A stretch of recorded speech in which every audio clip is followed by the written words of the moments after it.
ನೋಡಿ ವೀಕ್ಷಕರೇ, ನಾವಿದ್ದೀವಿ ಚಾಮರಾಜಪೇಟೆ ABC ಸೆಂಟರ್ ಹತ್ರ.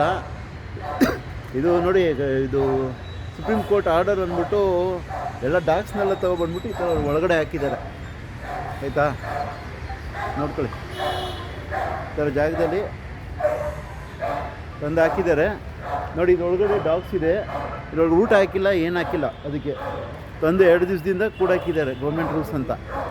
ಆ ಡಾಗ್ಗಳನ್ನೆಲ್ಲ ತೋರಿಸ್ತೀನಿ ನೋಡಿ. ಇದ್ರೊಳಗಡೆ ಇದ್ರೊಳಗಡೆ ಹಾಕಿದ್ದಾರೆ.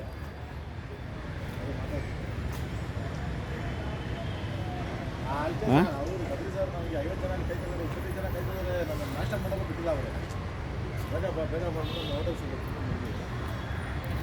ನೋಡಿ ಇದ್ರೊಳಗಡೆ ಕಂಟೈನರ್ ಒಳಗಡೆ ತುಂಬಿದ್ದಾರೆ. ಇದು 2 ಡೇಸ್ ಆಗಿದೆ, ಅದಕ್ಕೇನು ಊಟ ಹಾಕಿಲ್ಲ, ಏನು ಹಾಕಿಲ್ಲ. ಈ ಗೌರ್ಮೆಂಟ್ ಅವ್ರು ಮಾಡ್ತಾ ಇರೋ ಕೆಲಸ ನೋಡಿ. ಎಲ್ಲ ಡಾಗ್ಸ್ಗಳು ತಂದುಬಿಟ್ಟು ಇಲ್ಲಿ ಇದ್ರೊಳಗಡೆ ಕೂಡ ಹಾಕಿದ್ದಾರೆ. ಇವಾಗ ನಾವು ರೆಸ್ಕ್ಯೂಗೆ ಅಂತ ಬಂದಿದ್ದೀವಿ, ಅದನ್ನ ಬಿಡ್ಸೋಕ್ಕೆ ಅಂತ. ನೋಡಿ, ಸರಿ ಆಯ್ತು ಬಿಡಮ್ಮ. ಅವರು ನನ್ನ ಮುಂದೆ ಹೇಳಿದ್ರು, ರವಿ ಸರ್ ಇಲ್ಲ ನನ್ನ ಮುಂದೆ ಹೇಳಿದ್ರು, ಸ್ವಲ್ಪ ಚೆನ್ನಾಗಿರೋ ಐಟಮು ದೇವಸ್ಥಾನ ಇಟ್ಕೊಂಡ್ರು, ಮಿಕ್ಕಿದೆಲ್ಲ ತಗೊಂಡು ಎಲ್ಲಾದ್ರೂ ಹಾಕಂತ ಹೇಳಿದ್ರು. ಅವ್ನು ಡ್ರೈವರ್ ನೋಡೋದು ನಾನು ಮಾಡಿದ್ದಾನೆ.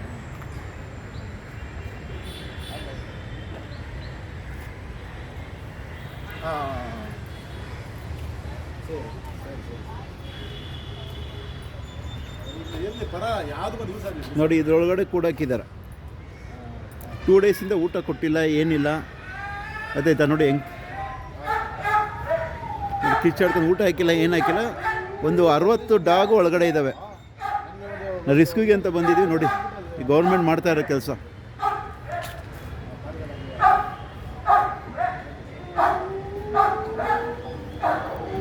ಗೊತ್ತು ಸರ್, ನೀವು ಹೇಳಿ. ಹಂಗೆ ಮಾಡಿ ನೀವು ಮಾಡಿ ಸರ್, ನೀವು ಮಾಡಿ, ಹಿಂಗೆ ಹೇಳಿ. ಏಕೆ ಮಾಡ್ಬಿಡ್ತೀವಿ ಸರ್? ಅದು ಟರ್ನ್ ಮಾಡೋಕ್ಕಾಗಲ್ಲ ಈಗ, ಮತ್ತೆ ತಗೊಂಡ್ಮೇಲೆ ಹೇಳಿ ಸರ್. ಮುತ್ತು ಸರ್ ಹೇಳಿ. ನಮಸ್ಕಾರ ನನ್ನ ಪ್ರೀತಿಯ ಬಂಧು ಮಿತ್ರರೇ. ನೋಡಿ, ಇವಾಗ ನಾವು ABC ಸೆಂಟ್ರಲ್ಲಿ ಇದ್ದೀವಿ. ಈ ಥರ ಸುಪ್ರೀಂ ಕೋರ್ಟ್ ಆರ್ಡರ್ ಅಂದ್ಬಿಟ್ಟು ಇದೇ ಥರ ಸೆಂಟ್ರಲ್ಲಿ ಬಂದುಬಿಟ್ಟು ಈ ಥರ ಗೋಡನ್ ಮಾಡಿ ಮೆಟಲ್ದು ನಾಯಿಲ್ ತೊಗೊಂಡು ಹಾಕಿದ್ದಾರೆ. ಅದು ನೋಡಿ, ಬೀಗ ಹಾಕಿದ್ದಾರೆ. ಅದು ಓಪನ್ ಮಾಡ್ತಾರೆ ಇಲ್ವೋ ಗೊತ್ತಿಲ್ಲ ನಮಗೆ. ಮತ್ತು ನಾಯಿಲೆಲ್ಲ ಪಡ್ಕೊಂಡಿದೆ, ಹಾಕಿಲ್ಲ, ಊಟ ಹಾಕಿದಾರ ಇಲ್ವೋ ನಮಗೇನು ಅದ್ರ ಬಗ್ಗೆ ಮಾಹಿತಿ ಇಲ್ಲ. ದಯವಿಟ್ಟು ಈ ಥರ ಕೆಲಸಗಳು ಯಾವ ಆಫೀಸರ್ ಮಾಡ್ತಾಯಿದ್ದಾರೋ ಬಂದು ಎನ್ಕ್ವೈರಿ ಮಾಡಿ ನಾಯಿಗಳಿಗೆ ಕರೆಕ್ಟಾಗಿ ಊಟ ಹಾಕ್ತಾಯಿದ್ದಾರಾ, ಕರೆಕ್ಟಾಗಿ ನೋಡ್ಕೊಳ್ತಾ ಇದ್ದಾರಾ.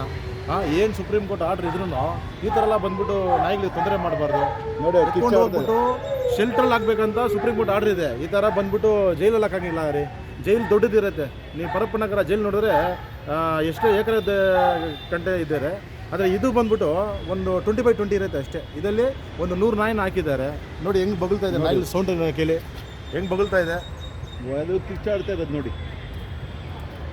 ಇದರಲ್ಲಿ ನಾಯಿಗಳನ್ನ ಹಾಕಿ ಪಾಪ ಊಟ ಇದೆ ಇಲ್ವೋ ಏನೋ ಗೊತ್ತಿಲ್ಲ.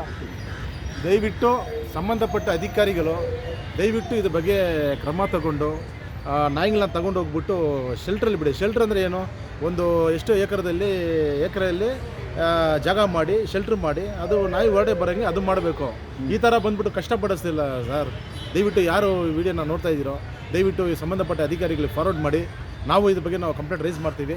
ದಯವಿಟ್ಟು ಈ ನಾಯಿಗಳಿಗೆ ಬಗ್ಗೆ ಇದು ABC ಸೆಂಟರ್ ಹೇಗಿದೆ ತೋರಿಸ್ತೀನಿ ನೋಡಿ. ಫುಲ್ ಗಲೀಜಾಗಿದೆ, ಕ್ಲೀನಿಂಗ್ ಇಲ್ಲ, ಏನಿಲ್ಲ ನೋಡಿ. ಇಂಥ ಜಾಗದಲ್ಲಿ ಬಂದು ಹೈಜಿನ್ ಇಲ್ಲ, ಏನಿಲ್ಲ, ತಂದು ಹಾಕಿದ್ದಾರೆ. ನಾವು ಅನಿಮಲ್ಗೆ ಇವಾಗ ನಾವು ಅದನ್ನು ಹೊರಗಡೆ ರೆಸ್ಕ್ಯೂಗೆ ಅಂತ ಬಂದಿದ್ದೀವಿ ನೋಡಿ. ಜನಗಳೆಲ್ಲ ಇದ್ದಾರೆ. ನಾವು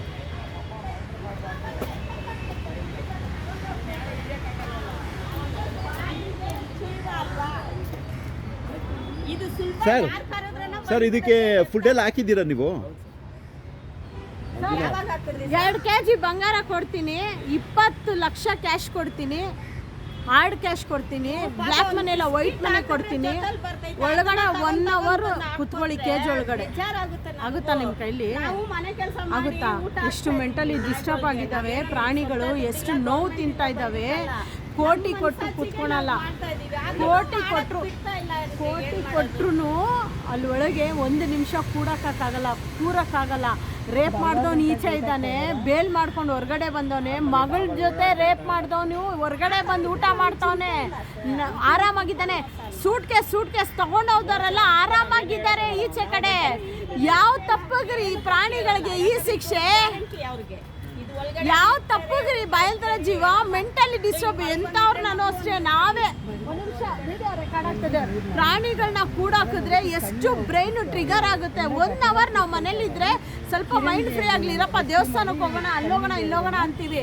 ಮೂಕ ಪ್ರಾಣಿಗಳನ್ನ ಕೂಡಾಕಿದ್ರೆ ಕಾನೂನಿದೆ, ಮೇಲಾಧಿಕಾರಿ ಹೇಳ್ತಾರೆ ನಮ್ಮ ಕೆಲಸ ಇದೆ, ಸಂಬಳ ಹೋಗ್ಬಿಡುತ್ತೆ ಅಂದ್ರೆ ಹಂಗಂತ ಅಂದ್ಬಿಟ್ಟು ಕೆಟ್ಟ ಕೆಲಸ ಮಾಡು ಅಂತ ಹೇಳ್ತಾರೆ. ನೀವು ಮಾಡ್ತೀರಾ? ನಿಮ್ಗೆ ಮನಸಾಕ್ಷಿ ಇಲ್ವಾ? ಕರುಣೆ ಅಲ್ವಾ? ನೀವು ಒಂದು ಹೆಣ್ಣು ಹೊಟ್ಟೆಲಿ ಹುಟ್ಟಿರೋದಲ್ವಾ? ಒಂದು ಹೆಣ್ಣು ಎದೆಯಲ್ಲಿ ಕುಡ್ದು ಬೆಳೆದಿರೋರಲ್ವಾ? ಕರುಣೆ, ಪ್ರೀತಿ, ತ್ಯಾಗ ಏನೂ ಇಲ್ವಾ ನಿಮಗೆ? ದಯೆನೇ ಇಲ್ವಾ? ದಯೆಯೇ ಧರ್ಮದ ಮೂಲವಯ್ಯ ಅಂತಾರಲ್ವಾ?